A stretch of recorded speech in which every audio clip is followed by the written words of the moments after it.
All right, y'all. So just got off the phone with one of my boys. Uh, I'm starting to get the vibe that I give good advice. I'm starting to get that vibe. Cause my boy called me up. He's going through some stuff, and he was like, "Yo, man, I just thought about I just wanted you to give me some feedback on something, right?" And I'm starting to get the vibe that I'm pretty good with the advice stuff, right? It's always easy to give good advice and hard to take it. I think that's my problem, right? Hard to put it into practice. But anywho, in any event, so I want to share with you guys something, right? And this is something that I just left with somebody.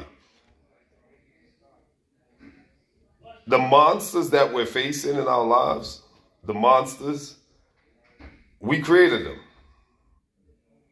Yeah, we created them. A lot of the monsters that we are facing are monsters that of our own imagination.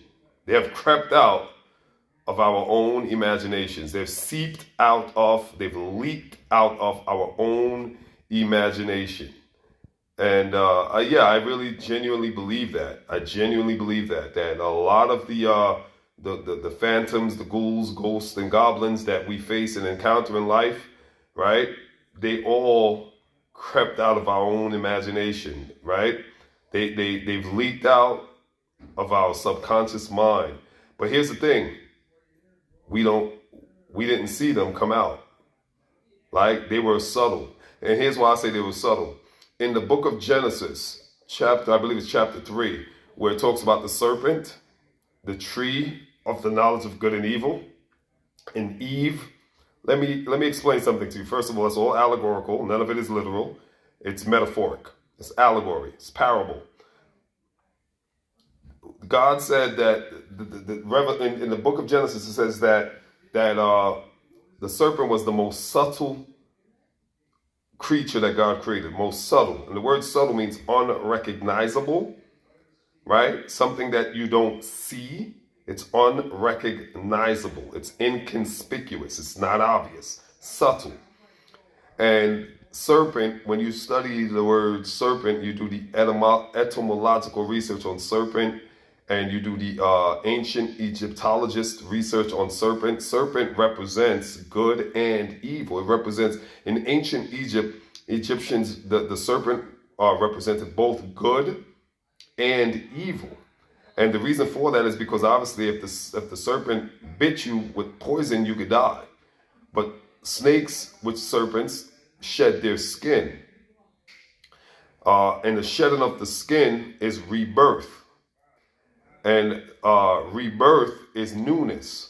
So because it could both kill you and it both sheds its skin and represents rebirth and healing and wisdom, they considered the serpent to be both good and evil, depending on its context. Also, when you study, I believe it's in the book of Numbers, the serpent also represents healing, because Moses was instructed to raise up to make a bronze serpent, and when the children of Israel looked on the serpent, they would be healed. Once they looked on the serpent, they would be healed. But in that same chapter previous to that, it was serpents, fiery serpents, that bit the people of Israel and caused death.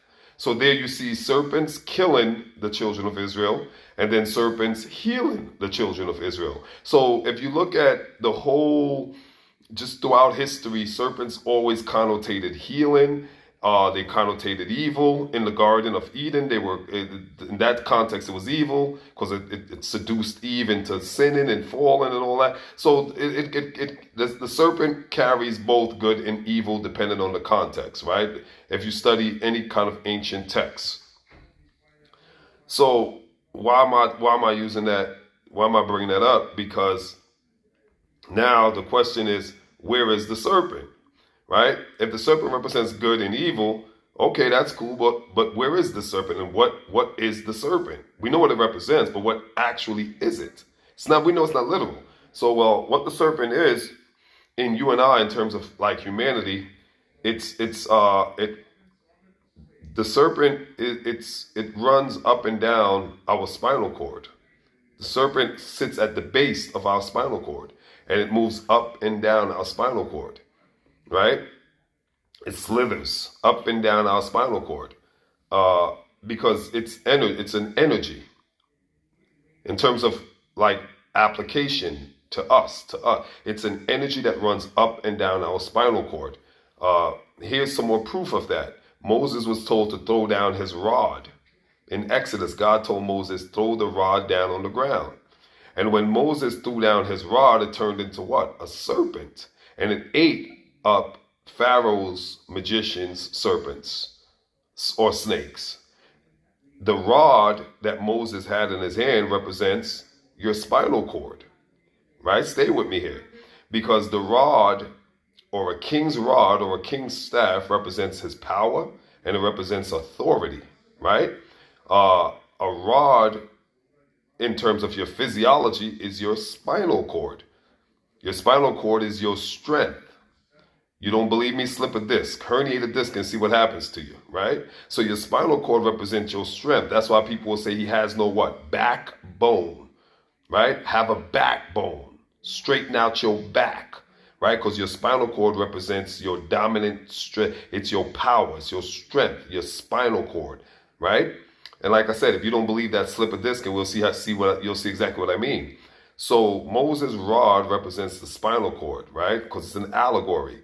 And when God told him to throw down the rod, what God was saying is to throw down your own authority, throw down your own strength, because again, your spinal cord is your strength. It's what allows you to stand up straight. It's what allows you to move, to walk, bend, to do everything, your spinal cord. So what God told Moses to throw down his spinal cord, to throw down his rod, he's telling you and I to, and the rod, your spinal cord, represents your authority. Throw down your own power. And then when he threw down the rod, it turned into a serpent.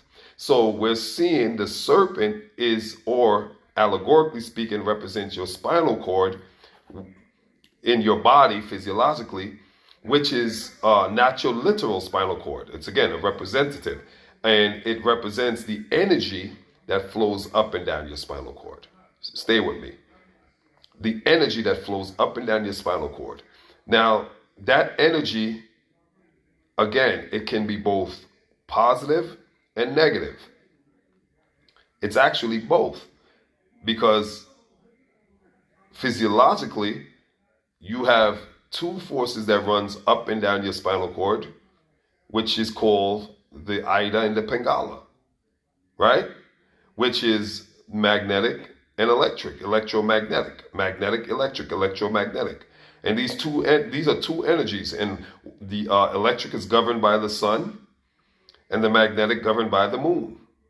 That's why when people go crazy, they call them lunatics. Lunar energy has taken them over and drive them loony bins. Loony, lunatic, lunar energy. And this is the serpent. Stay with me, this is the serpent. And the serpent is the most subtlest of all creatures that God created. So that serpent's energy, which is energy, because everything is energy. It's called the law of mentalism. The first Hermetic principle, Hermetris Trismegistus. First Hermetic principle is everything is energy. The law of mentality, the law of energy. Everything is energy. So the serpent represents that dualistic energy that flows up and down our spinal cord, which is Moses' rod, which is the serpent. Right? Now, in the book of Deuteronomy, I think I don't remember exactly what chapter, but in Deuteronomy it says that man is the tree of the field. So when you see in Genesis, you see the trees. There's two trees, but there's many other trees. The tree is man. The tree of life represents Jesus Christ. That's why he says, I am the vine. Right? Jesus says in the book of John, he says, I am the vine, right? Divine. And the tree of knowledge of good and evil is man that has that serpent wrapped around it. Now, if you look at a lot of pictures, a lot of people draw the tree and they'll have the serpent wrapped around the tree, tempting Eve with an apple. There was no apple. Somebody just threw that in there. There's no apple. The serpent wrapped around the tree, again, is that Ida and Pingala, that electric and magnetic, that moon and that solar energy and lunar energy flowing up and down, right? The spinal column, right? Into the cerebrum, down to the octus, which is the base of the spine. Occiput, I can't pronounce that word. Occiput, the base of the spine. That's the serpent. And that serpent is energy. And that energy is what spoke to Eve, tempt Eve. Now you'll say, how did the energy speak to Eve? Easy. Because your thoughts are what? Your thoughts are energy. Every thought you have, every single thought you have is an electrical signal that travels at 186,400 miles per second. That's very fast. That's a nanospeed, right? So when the serpent tempts Eve, it's the energy, and your thoughts are energy. That's all your thoughts are. Every thought you have is just an electrical signal that travels by means of neurons and neurotransmitters, right? So when the serpent spoke to Eve, it was by means of her thought. Let me tell you how that look. Your doctor tell you you shouldn't be eating. You gotta stay away from sugar because your sugar level is high. You go home and you see that sweet cake on the table, and you have a conscious thought. You say, "Man, I can't eat that because my doctor said." And then there's a little whisper, "Man, you know you want that cake. Take a little piece of cake, right?" Or you're a married man and you see a woman, on your job flirting with you. And you're like, man, she look good, boy. One night, just one night. You know what I'm saying? Just take one night. You know what I mean? That adultery, that adulterous thought you have, that's the serpent, right? You're driving, you got a brand new car, speed limit is 60 or whatever, and you're looking at your speedometer, you're looking at the road wide open, and there's that demon, that speed demon comes in your head. Gun it, just one time. See what this baby could do. Let's hit that 160 miles per hour on that odometer. Let's floor it. Anytime you have that, anytime you get that voice that tell you to do something that you know you shouldn't do, that's the serpent. That's the serpent. There was no literal serpent. The serpent is the opposing. Remember the tree of knowledge of good and evil, right? So the serpent was that evil voice. That remember, the serpent represents both good and evil. The serpent represents both good and evil, the tree of the knowledge of good and evil. That's the serpent. And it's allegorical. It's you and I, right? The energy that's flowing up and down the spinal cord. And it's called Sushumna. The column of the spinal cord is called Sushumna. Look it up. The Sushumna is a canal that runs up and down the spinal cord. And that's where the serpent runs up and down and influence your thinking. Influence your thoughts, and then your thoughts become your actions, and your actions form your habits, and so on and so forth, and your behavior. Now, I kind of went way off. I forgot what the hell I was going to talk about. My boy who I was talking to just now, but okay. Here I am back. So all that I just said, all of that leads to this: we create our own monsters. We're creating the monsters that you are facing. You deserve to face. You deserve to face. It sounds harsh. I tell myself that because there's certain things I'm facing right now in my life, and I deserve it. It's very painful. Stuff I'm facing right now is extremely painful. Sometimes I feel like the pain won't go away, no matter how much meditating and fasting and exercising. The pain just.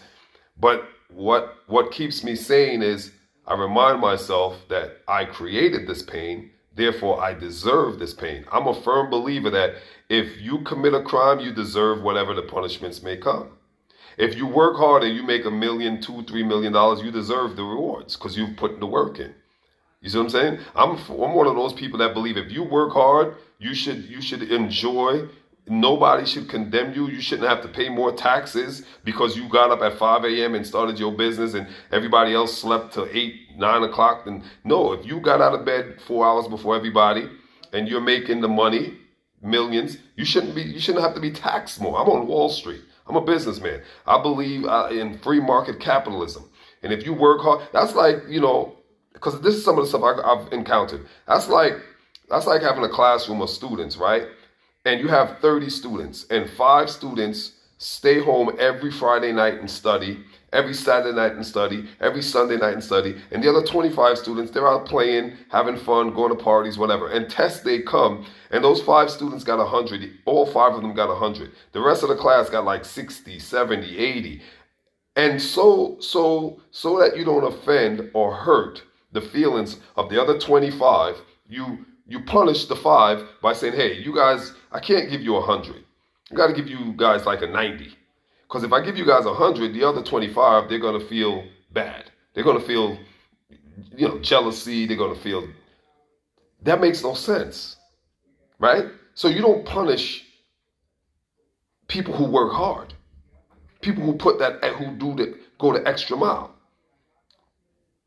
right? So my thing is that the same way if you work hard, you deserve the fruits of your labor, the rewards. I believe if you make errors of judgment, if you make poor choices, if whatever the consequences, you deserve it. You deserve it. If you go through a divorce and whatever the mayhem is, you deserve that. That's what comes with that divorce. And this is personal. I went through that. So I deserve what I got on the back end, on the bitter end of the stick of my divorce. I deserve that. That's my portion. That's my share. It's necessary for my purpose in this world. It's for my growth. It's for my lessons, for my learning. So I don't grow bitter. I grow better. I grow sweeter, baby. But what I do realize, though, is a lot of people get bitter and you'll get mental health and depression and all these things. If you have to understand that whatever you are facing, you created that monster. That monster seeped out of you. Out of your pores. It came out of your pores. Unbeknownst to you, because the serpent is the most subtlest creature in the garden. You see what I'm saying? Subtle, unnoticeable, unrecognizable. So now you look at the situation, you look at the monster you're facing, and you're terrified. Oh my gosh, why me? How did this happen to me? Why did my life turn out like this? Again, the serpent is subtle, subtlest creature in the garden. And the garden is right here. It's the right hemisphere of your brain. The right hemisphere of your brain, which is in my right, is the garden. This is the garden over here. And we've been kicked out of the garden, and now we're existing over here in the left hemisphere. And the left hemisphere is earth. Thy will be done in heaven. Thy will be done on earth as it is in heaven. Heaven is the right hemisphere. John, saw in the right hand of him sitting on the throne, the right hand, the book of life, in whose name. So the right hemisphere, whenever you see the right hand, on the right hand, and sitting on the throne, the right hemisphere. And on the left hemisphere, this is earth. Why? Because physiologically, this is your rational side of your brain. This is analytical. This is reason. This is mathematical. This is scientific. This is intuition. Right? This is your intuition. This is your emotional brain, your intuition. Right? This is your logical. This is pertaining to the material. This is heavenly. So we create our own monsters. We create our own challenges and situations, and it's within us. It's programmed within us, and it seeps out because Satan, the serpent, is the subtlest of all creatures in the field. So when you start to shift your paradigm, when you start to have a foundational, a fundamental shift in your paradigm, right? In the subset of your subconscious mind, when you shift and you start to see the monsters, the ghouls and the goblins, and the horrors of life, when you start to look at them and say, hey, wait, I created you. I gave birth to you. You are the offspring, as ugly as it is. And most people don't want to believe they created their monsters. You're going through financial ruin, you're bankrupt, your credit score is jacked up, your mortgage is messed up, your woman is cheating, your kids are not. Who wants to believe they're responsible for that? I didn't create that. Yes, you did. Yes, you did. Your life, whatever it may be, is the sum total of every choice you've ever made. Even choices you haven't made are choices. If I say, you know what, I'm not choosing to do this, whatever this may be, I'm remaining neutral. I'm choosing not to choose. That's a choice. You see what I'm saying?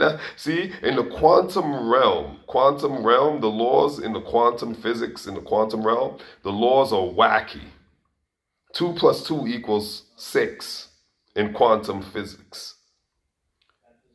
A chair, I'm standing and sitting at the same time in quantum physics. I'm dead and alive in quantum physics. Read about Schrodinger's cat. The cat is both dead and alive. You see what I'm saying? So, when you're thinking about it from a superficial, I didn't create this, but when you think about it from a subset of your subconscious, which is now you're going into the quantum realm, because that's what the quantum realm is. It's in the subset of your subconscious. You created everything. You created it all. You created it all. So when you learn to shift and realize, hey, what happens now is the fear of the situation you're facing begins to dissipate. Don't go away altogether. That's not how life works. You're still a human, and you're still going to feel things. But the fear, the paralyzing fear, the mental paralysis disappears. You're no longer paralyzed by the situation. Depression, oops, out of here. Depression is out of here. Sadness will still be around. A little down, feel a little down about the situation. That'll be around. That's healthy. That's normal. But complete depression, out of here. Wallowing in guilt and shame, out of here. Because you have become what they call awakened, right? The veil of reality has been removed, because that isn't reality. That isn't reality. When you're terrified because of this or that or that or this, that's the reality is I created you, and if I created you, I don't need to be afraid of you. I created the disaster. If I created the disaster, I can uncreate the disaster. And here's the thing I want to say before I wrap it up, because I'm over the 20-minute mark. Just because the situation isn't changing on the outside, like I'm in a situation where it's not going to change. It's not. It's not.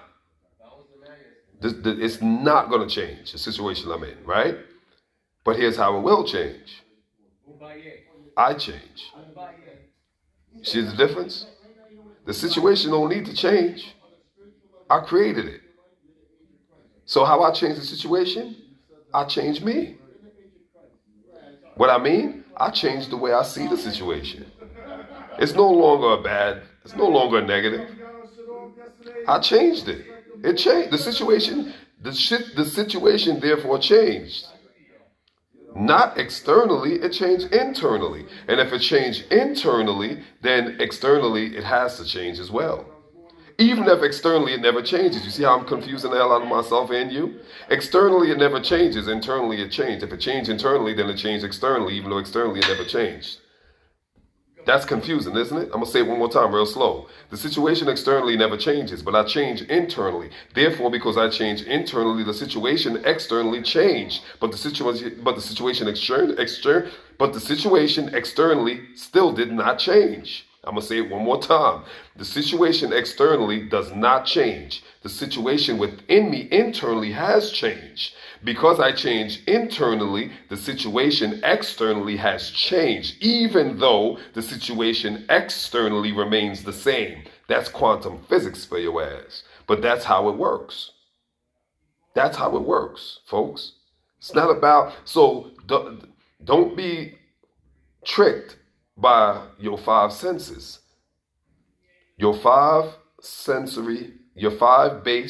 sensory system will always mislead and misguide you. Don't be tricked by them. Look to your sixth sense, which is the optic thalamus, which is at the center of the third ventricle of your brain, and concentrate on that. And when that opens up, then what we call reality becomes unveiled. The veil is removed, and you're able to see truth. Till next time, peace.